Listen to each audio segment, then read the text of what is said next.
Գյումրիում սոցիալական խնդիրները վաղուց նորություն չեն, տասնամյակներ շարունակ տնակներում ապրող բազմաթիվ ընտանիքների համար բնականon տեղափոխվելը շարունակում է մնալ երազանք։ 3 սենյականոց բնակարան կորցրել ենք, մենք ոչ մի անգամ տուն չենք ստացել,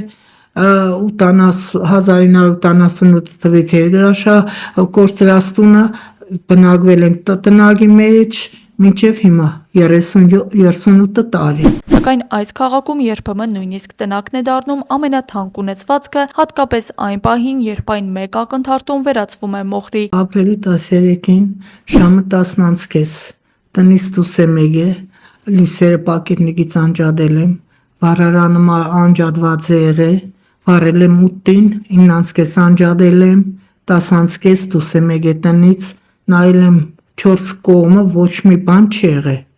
գնացել եմ հիվանդանոց, 1 ժամից վերադարձել եմ, 10:05 գնացել եմ, 12-ին 15 պակաս եկել եմ,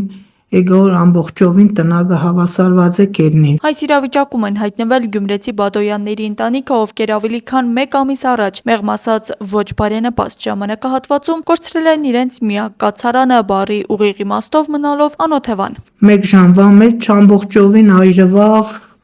գետնին հավասարվավ, ոչ մի բան չունենք, տգլոր մնացել ենք։ Թոշակառու ամուսիններ Մարիետա եւ Վարդան Բադոյաններն այսօր ստիպված բնակվում են իրենց դստեր բազմազավակ ընտանիքի հետ։ Հրդեհը ոչնչացրել է նրանց ամբողջ ունեցվածքը, գույքը, անձնական փաստաթղթերը, անգամ տարիներով կուտակված դրամական խնայողությունները։ Սակայն սոցիալական ծանր վիճակին զուգահեռ ընտանիքը բախվել է նաեւ մեկ այլ իրականության։ Նախընտրական փուլում ցանկացած աջակցություն կարող է դիտարկվել որպես բարեգործական արգելքի խախտում։ Մասբետարանել ենք թիմը, մասբետարանն է այս ընտրությունները թեմն է, մենք ոչինչ չենք կարողանա անել։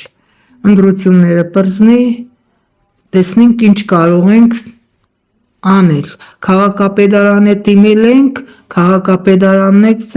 գնացեք Վարձով ապրեք։ Քաղաքապետարանից ավականուն նիստ դեղնի, մեր նիստը ինչ կորոշե, ինչ